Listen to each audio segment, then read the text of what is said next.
বং অত্যন্ত এক্সপার্ট একজন শেফ, আর সে বর্তমানে কোরিয়ার প্রাইম মিনিস্টারের বাড়িতে রান্নার কাজ করে। একদিন বংকে জানানো হয় ওই দিন রাতে প্রাইম মিনিস্টারের সঙ্গে চাইনিজ অ্যাম্বাসেডর দেখা করতে আসবেন এবং তার জন্য একটা ডিনারের পার্টি আয়োজন করা হয়েছে।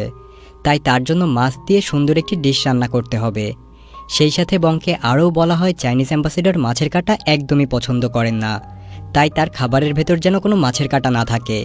বং অত্যন্ত দক্ষতার সাথে প্রত্যেকটি মাছের ভেতর থেকে কাঁটা বের করে নেয় এবং মাছ দিয়ে খুব সুস্বাদু একটি খাবার তৈরি করে এবং রাতে সে চাইনিজ অ্যাম্বাসেডরের সামনে পরিবেশন করে। কিন্তু যখনই ওই চাইনিজ অ্যাম্বাসেডর এক টুকরো মাছ মুখে দেয়, তখনই ওই মাছের ভেতর থেকে একটা বড়শি বেরিয়ে আসে, মানে যে বড়শি দিয়ে আমরা মাছ ধরি সেগুলো। আর কেউ একজন ইচ্ছে করে বংকে ফাঁসানোর জন্য এমনটি করেছে, কিন্তু সবাই মনে করে বং হয়তো চাইনিজ অ্যাম্বাসেডরকে মেরে ফেলার জন্য এমনটি করেছে। তাই তখনই তার নামে মামলা হয়ে যায় আর গোয়েন্দা পুলিশ তাকে ধরার জন্য বেরিয়ে পড়ে। পুলিশরা অতি দ্রুত বংয়ের বাড়িতে গিয়ে তার দরজায় কড়া নাড়ে, কিন্তু বং বুঝতে পারে সে অনেক বড় বিপদে পড়তে চলেছে। তাই সে পেছনের ব্যালকনি দিয়ে পালানোর চেষ্টা করে, কিন্তু তখন সেখানে পুলিশ চলে আসে আর তাকে ধরার চেষ্টা করে। কিন্তু অসাবধানতাবশত সে ওইখান থেকে নিচে পড়ে যায় আর সোজা গিয়ে নিচের একটি পুলের মধ্যে পড়ে যায়। তার মাথা পুলের নিচে কংক্রিটে গিয়ে লাগে। তবে পর মুহূর্তেই সে দেখে সাঁতার কেটে তার দিকে একটি মেয়ে এগিয়ে আসছে, আর মেয়েটি তার কাছে এসেই তাকে কিস করে দেয়। কিছুক্ষণ পর বং জেগে উঠে নিজেকে অদ্ভুত একটি জায়গায় আবিষ্কার করে। সে বুঝতে পারে তার সাথে উল্টাপাল্টা কিছু একটা ঘটেছে। এরপর সে দ্রুত সেখানে থাকা একটি আয়নার সামনে যায়, আর সেখানে গিয়ে সে নিজের চোখকেই বিশ্বাস করতে পারছিল না। বং দেখে সে এখন আর ছেলে নয়, বরং একটি মেয়েতে পরিণত হয়েছে। এসব কিছুই তার কাছে অবিশ্বাস্য মনে হচ্ছিল। তাই বং ভাবতে থাকে হয়তো সে স্বপ্ন দেখছে। তাই সে সবকিছু পরিষ্কারভাবে বোঝার জন্য ওই রুম থেকে বের হয়, কিন্তু সেখানে গিয়ে দেখে অনেকগুলো মেয়ে মাথা নিচু করে তাকে সম্মান জানাচ্ছে। আর এটা দেখে সে আরও বেশি ভয় পেয়ে যায় এবং দৌড়তে শুরু করে। কিছু দূর গিয়ে সে তার লজ্জাস্থানে হাত দিয়ে বুঝতে পারে সে আসলেই একটি মেয়েতে পরিণত হয়েছে। এটা দেখে সে খুব ভয় পেয়ে যায় আর ভাবতে থাকে হয়তো তাকে কেউ কিডন্যাপ করে এনে তার লিঙ্গ পরিবর্তন করে দিয়েছে বা তাকে হিজড়া বানিয়ে দিয়েছে। তবে বং তার চারপাশে একটু ভালো করে লক্ষ্য করেই বুঝতে পারে যে সে টাইম ট্রাভেল করে অতীতে চলে এসেছে, কারণ চারপাশের কোনো কিছুই তার কাছে আধুনিক যুগের মতো লাগছিল না। এরপর তাকে আবারও ওই রুমের মধ্যে ফিরিয়ে আনা হয়। পরের দিন বং সেখানে থাকা একটি কাজের মেয়ের মাধ্যমে তার বর্তমান পরিচয় জানতে পারে। ওই মেয়েটি বংকে বলে তুমি এখন 1851 সালে জোশিয়ান রাজ পরিবারে রয়েছ। তখন বং জানতে পারে যে মেয়েটির শরীরে সে বর্তমানে রয়েছে সেই মেয়েটির নাম কিম সো ইয়ং। আর সে এটাও জানতে পারে যে পরের সপ্তাহে তার কিম চোল জং নামের একজনের সাথে বিয়ে হবে, আর এই বিয়ের মাধ্যমে সে এখানকার রানী হতে চলেছে। মেয়েটি বংকে বলে তুমি ডুবে গিয়েছিলে এবং আমরা তোমার বডি পাশের একটি লেকের মধ্যে পেয়েছি। তখন বং বুঝতে পারে যে তার আত্মা কোনো না কোনোভাবে কিম সো ইয়ং এর শরীরে ঢুকে গিয়েছে। বং বুঝতে পারে যে ভবিষ্যতে ফিরে যাবার একমাত্র রাস্তাই হলো ওই লেক। এরপর সে সেখানে থাকা কাজের মেয়েদেরকে বলে আমাকে তোমরা ওই লেকের কাছে নিয়ে চলো, আর সে সেখানে গিয়ে দৌড়ে পানির ভেতর লাফ দেওয়ার চেষ্টা করে, কিন্তু দুর্ভাগ্যজনকভাবে সে পানির ভেতর না পড়ে কাদার মধ্যে গড়াগড়ি খায়। আর এই খবর শুনে সেখানকার মহারানী ওই দিন রাতের মধ্যেই লেকের সমস্ত পানি শুকিয়ে ফেলার ব্যবস্থা করে, যাতে সেখানে আর কোনো দুর্ঘটনা না ঘটে। এটা শুনে বং আরও বিচলিত হয়ে যায়। সে বুঝতে পারে একমাত্র পানির মাধ্যমে সে যেখান থেকে এসেছে সেখানে ফিরে যেতে পারবে। তাই সে হাতের কাছে যে পানি পায় তার মধ্যে মাথা ঢুকিয়ে দেওয়ার চেষ্টা করে, কিন্তু তাতে কোনো লাভ হয় না। কিছুদিনের মধ্যেই তার সেই বিয়ের দিন চলে আসে। বিয়ের অদ্ভুত কাপড় চোপড় পরে বংয়ের খুবই অস্বস্তি লাগছিল, কিন্তু তার কিছুই করার ছিল না। তাদের দুজনের মধ্যে বিয়ের কাজ সম্পন্ন হয়, আর সে এখন সেখানকার রানী। ওই দিন রাতে তার স্বামী তাকে কাছে ডাকে, কিন্তু শারীরিক দিক থেকে মেয়ে হলেও মানসিক দিক দিয়ে সে একজন ছেলে, ফলে এসব তার কাছে একদম বিদঘুটে লাগতে শুরু করে। তাই সে ওই দিন রাতে কিম চোল জংকে অনেক মদ খাইয়ে ঘুম পাড়িয়ে দেয়। পরদিন সকালে বং ঘুম থেকে জেগে ওঠে আর দেখে তার সামনে একজন দাসী খাবার নিয়ে বসে আছে, কিন্তু সে খাবার মুখে দেওয়ার পরই তার প্রায় বমি চলে আসে, কারণ সে আধুনিক যুগের খাবার খেয়ে অভ্যস্ত। তাই অতীতের এসব খাবার তার কাছে একদমই ভালো লাগে না। তখন সে ওই দাসীকে দিয়ে রাজপ্রাসাদের হেড শেফের কাছে একটি বার্তা পাঠায় আর বলে তার জন্য নুডলস রান্না করে নিয়ে আসতে। তখন ওই হেড শেফ ভীষণ চিন্তায় পড়ে যায়, কারণ সে আগে কখনোই নুডলস নামের কোনো কিছুই দেখেনি। তবে সে কোনো মতে বংয়ের ইনস্ট্রাকশন অনুযায়ী নুডলস বানানোর চেষ্টা করে। সে অনেকবার নুডলস বানিয়ে বংকে খেতে দেয়, কিন্তু একবারও তার নুডলস খাওয়ার মতো হয় না। এতে ওই শেফ ভীষণ রেগে যায়, কারণ সে ছিল তাদের রাজ্যের সবথেকে এক্সপার্ট শেফ। তাই সে বলে আমার রান্না যদি পছন্দ না হয় তাহলে রানী নিজে রান্নাঘরে এসে রান্না করুক। এদিকে বং তো একজন এক্সপার্ট শেফ, তাই সে সিদ্ধান্ত নেয় রান্নাঘরে গিয়ে নিজের হাতেই খাবার বানাবে। বং তখন ওই রাজকীয় রান্নাঘরে প্রবেশ করে এবং একটি ছুরি হাতে তুলে নেয়। আশেপাশে থাকা সবাই খুব অবাক হয়ে যায়, কারণ তাদের রাজ্যে কোনো রানী কখনোই রান্নাঘরে ঢুকতো না। তখন রান্নাঘরে থাকা বাকি শেফরা হাসে আর ভাবতে থাকে হয়তো কিছু একটা তালগোল পাকিয়ে রানী রান্নাঘর থেকে বেরিয়ে যাবে। কিন্তু সবাইকে অবাক করে দিয়ে বং অনেক স্পিডে সবজি কাটতে থাকে, যেটা দেখে সবাই খুব অবাক হয়ে যায় এবং শেষমেশ সে নিজের জন্য নুডলস রান্না করতে সক্ষম হয়। আর ক্ষুধায় কাতর বং দ্রুত ওই নুডলস রুমে নিয়ে খেতে শুরু করে। তখন সেখানে থাকা সেই হেড শেফ সবাইকে উদ্দেশ্য করে বলতে থাকে, আমি শিওর রানীর বানানো খাবার খেতে একদমই ভালো নয়, হয়তো এটা দেখতে সুন্দর লাগছে কিন্তু খেতে এটা খুবই জঘন্য। কথা বলে সে ওই কড়াইয়ের ভেতরে থাকা নুডলসের পড়ে থাকা একটু ঝোল মুখে দেয়, আর মুখে দেওয়া মাত্রই সে একেবারে স্তব্ধ হয়ে যায়, কারণ সে তার জীবনে কখনো এত ভালো খাবার খায়নি।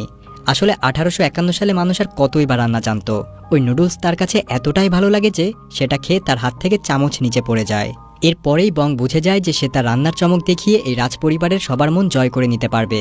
আর সে যদি সেখানকার মহারানীকে খাবার খাইয়ে সন্তুষ্ট করতে পারে, তাহলে সে মহারানীকে অনুরোধ করবে ওই লেক আবারও আগের মতো করে দিতে, অর্থাৎ যে লেকের মধ্য দিয়ে সে টাইম ট্রাভেল করে এখানে চলে এসেছে। তাই সে আবারও রান্নাঘরে ফিরে যায়। কিন্তু এবার ওই অহংকারী হেড শেফ তাকে রান্নাঘরে ঢুকতে বাধা দেয় আর বলে, আমরা মহারানীর জন্য খাবার তৈরি করছি, তাই এখানে আপনার আসা উচিত হবে না। এটা শুনে বং রেগে যায় আর ওই হেড শেফকে একটা কাটিং চ্যালেঞ্জ জানায়, অর্থাৎ কে কত দ্রুত কাটাকাটি করতে পারবে। আর হেড শেফ তার চ্যালেঞ্জ অ্যাকসেপ্ট করে নেয়। তাদের কম্পিটিশন শুরু হয়ে যায় এবং তাদের সামনে একটি ঘন্টা রাখা হয়। তারা দুজনেই অনেক দ্রুততার সাথে সবজি কাটতে থাকে। তবে আধুনিক যুগের শেফ বং এর সাথে ওই অতীতের শেফ পেরে ওঠে না, আর বং অল্প সময়ের মধ্যে খাবার তৈরি করে ওই ঘন্টাটি বাজিয়ে দেয়। এটা দেখে ওই হেড শেফ রেগে যায় আর বলে, রান্নায় সবসময় স্পিড যথেষ্ট না, রান্নায় টেস্ট হলো আসল বিষয়।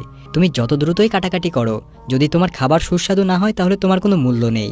তখন বং সেখানে থাকা খাবার পরিদর্শককে বলে তার বানানো খাবার টেস্ট করে দেখতে, আর সে বংয়ের বানানো খাবার মুখে দিয়ে একেবারে বিমোহিত হয়ে যায়। আর সবাই তার সামনে মাথা নত করে বংকে বলে, আপনি আজ থেকে আমাদের এই রান্নাঘরের দায়িত্ব নিন। এরপর বং রান্নাঘরে ঘুরে ঘুরে দেখতে থাকে আর খোঁজ নেয় মহারানী কোন ধরনের খাবার পছন্দ করে। সে জানতে পারে মহারানী একটু সফট খাবার পছন্দ করে। সে একটি পাত্রে কিছুটা দুধ দিয়ে তার মধ্যে কেটে রাখা আলু মিশিয়ে অসাধারণ একটি খাবার তৈরি করে। উপরে কিছু ফুল আর পাতা দিয়ে ডিজাইন করে সে খাবারটা আরও আকর্ষণীয় করে ফেলে। আর সে নিজের হাতে সেই খাবার মহারানীর কাছে নিয়ে যায়। মহারানী সেই খাবার খেয়ে অনেক খুশি হয়, কিন্তু বলে এই খাবার এখনও পারফেক্ট হয়নি, কারণ খাবার ঠান্ডা হয়ে গিয়েছে আর খাবার প্লেটের চারপাশে ছড়িয়ে যাওয়ার কারণে তার সৌন্দর্য নষ্ট হয়ে গিয়েছে। বং এটা শুনে বেশ চিন্তায় পড়ে যায় আর ভাবতে থাকে এই সমস্যার সমাধানের জন্য সে কি করবে। তখন তার মাথায় একটা দারুণ আইডিয়া আসে। সে রাজ্যের সব ইঞ্জিনিয়ারদেরকে একত্র করে রান্নাঘর থেকে মহারানীর কাছে খাবার পৌঁছানোর জন্য একটি ক্যারিয়ার আনায়, যাতে খাবারের স্বাদ আর তাপমাত্রা পরিবর্তন হবে না। এরপর বং আবারও মহারানীর জন্য সুস্বাদু সব খাবার বানায় আর ওই ক্যারিয়ারে করে সেই খাবার মহারানীর কাছে পাঠায়। এবার মহারানী ওই খাবার খেয়ে অনেক খুশি হয়ে যায়, কারণ খাবার তখনও একদমই গরম ছিল আর তার ডেকোরেশন একদম পারফেক্ট ছিল। এটা শুনে বং বুঝে যায় সবকিছুই এবার তার পরিকল্পনা অনুযায়ী এগোচ্ছে। কিছুদিন বাদেই তাদের রাজমহলে একটি অনুষ্ঠান আয়োজন করা হয় আর রাজ্যের সব গণ্যমান্য ব্যক্তিবর্গ ওই অনুষ্ঠানে উপস্থিত হয়। তবে দুর্ভাগ্যবশত ওই দিন সেখানকার বেশ কয়েকজন শেফ অসুস্থ হয়ে পড়ে আর বং এটা দেখে নিজেই রান্নাঘরে ঢুকে পড়ে। তবে সে সেখানে গিয়ে দেখে সেখানে যতটুকু সবজি রয়েছে তা ওইখানে উপস্থিত মানুষদের খাওয়ানোর জন্য যথেষ্ট নয়। তবে এত অল্প পরিমাণে সবজি নিয়েও সে রান্না শুরু করে দেয়। প্রথমে সে খুবই দক্ষতার সাথে আলু দিয়ে চিপস তৈরি করে সেগুলো মেহমানদের সামনে প্রেজেন্ট করে। তবে 1851 সালে থাকা এই মানুষগুলো কখনো চিপস খায়নি, তাই তারা প্রথমেই এত অল্প পরিমাণে খাবার দেখে নিরাশ হয়ে যায়। তারা ভেবেছিল হয়তো রাজা তাদেরকে প্লেট ভর্তি করে খেতে দিবেন, কিন্তু তারা যখন ওই আলুর চিপস মুখে দেয় তখন তারা সবাই চমকে যায়, কারণ এত স্বাদের খাবার তারা আগে কখনোই খায়নি। এরপর দ্বিতীয় ডিশ হিসেবে বং সবার জন্য বার্গার তৈরি করতে চায়, কিন্তু সে নাম দেয় ম্যাকডোনাল্ডো, অর্থাৎ বর্তমানের ম্যাকডোনাল্ডের সাথে নাম মিলিয়ে সেই নাম রেখেছিল। যেহেতু ওই মানুষগুলো আগে কখনোই বার্গার খায়নি, তাই বার্গার মুখে দেওয়ার সাথে সাথেই তাদের মুখ দিয়ে লালা ঝরতে শুরু করে। সবশেষে বং ডেজার্ট হিসেবে জেলি দিয়ে একটি সুস্বাদু আইটেম তৈরি করে, আর সে ওই প্রত্যেকটি জেলির কাঠিতে সবার জন্য একটি মেসেজ লিখে রেখেছিল। তাই সে ওই খাবারের নাম দেয় ফরচুন জেলি, অর্থাৎ এই খাবারই ভাগ্য বলে দিতে পারবে। এটা মূলত সে সবাইকে ইমপ্রেস করার জন্যই তৈরি করেছিল, আর এ কারণে সবাই বারবার ওই জেলি খেতে থাকে। অবশেষে মহারানী বংয়ের রন্ধন প্রণালীতে মুগ্ধ হয়ে তাকে বলে, তুমি আমার কাছে যে কোনো একটি জিনিস চাও এবং আমি তোমার সেই ইচ্ছে পূরণ করে দিব। তখন বং মহারানীর কাছে সেই লেক আবারও আগের মতো করে দেওয়ার দাবি জানায়। মহারানী সাথে সাথেই তার ইচ্ছে মেনে নেয় আর তার কর্মচারীদেরকে আদেশ করে ওই লেক আবারও পানি দিয়ে পরিপূর্ণ করে দিতে। কিন্তু যেহেতু এটা 19 শতকের সময়, তাই কোনো অ্যাডভান্স টেকনোলজি এখানে নেই।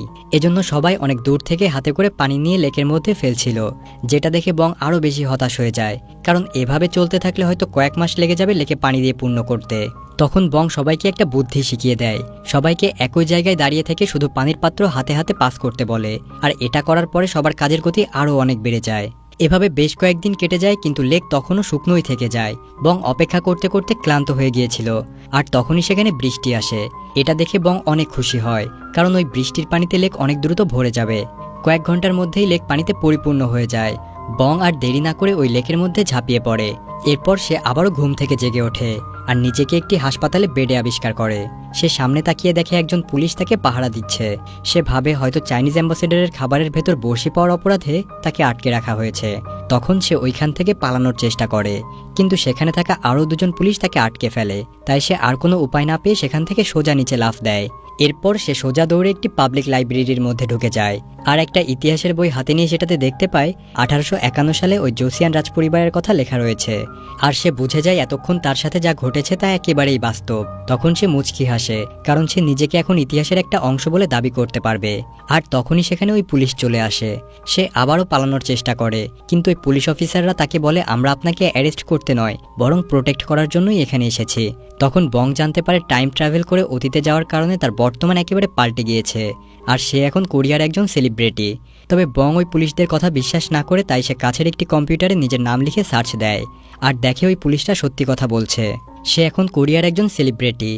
তখন বং উপলব্ধি করতে পারে অতীতের ছোট একটি পরিবর্তন মানুষের বর্তমানকে কতটা প্রভাবিত করতে পারে।